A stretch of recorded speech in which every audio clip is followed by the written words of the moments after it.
Now, I'm going to address what you should watch for when you are settling a Medicare beneficiary's personal injury case. When you have a settlement with a Medicare beneficiary and it's a personal injury settlement, there are certain things that you need to consider. You should think about the Medicare Secondary Payer Act. This law basically makes Medicare a payer of last resort whenever you have an accidental injury or some sort of ingestion type of or implantation loss, and you have a Medicare beneficiary that is settling a case, whether it's a workers' compensation case, liability case, or no-fault case. There are basically three things that you need to be mindful of. The first is that if Medicare paid for injury-related treatment before the case settles, these payments were conditional payments, and there's an obligation to address them and reimburse them in connection with the settlement. When I'm referring to Medicare, not only am I including traditional Medicare, which is Part A and Part B, but there's also a need to address Medicare Part C or Advantage Plan payments, as well as payments made by standalone prescription plans under Part D.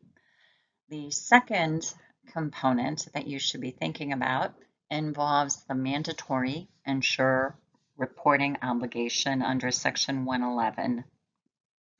And this reporting obligation falls on the defense. It is done by their responsible reporting entities, RREs, and it requires the plans to report the date of the settlement agreement, the date of the accident, as well as the diagnosis codes that are being addressed in this settlement. It's a good idea to be aligned with the defense when it comes to these data points so that there aren't any potential mix-ups with Medicare that might impact your client's ongoing eligibility for Medicare benefits. We also recommend that you consider whether your settlement is cost shifting post-settlement injury related care to Medicare. If you were alleging that your client is going to need a great deal of post-settlement injury related care because of the accident, you want to make sure that you have a discussion with your client, letting them know of the potential impact of the Medicare Secondary Payer Act on their ongoing eligibility to have Medicare pay for this injury-related treatment.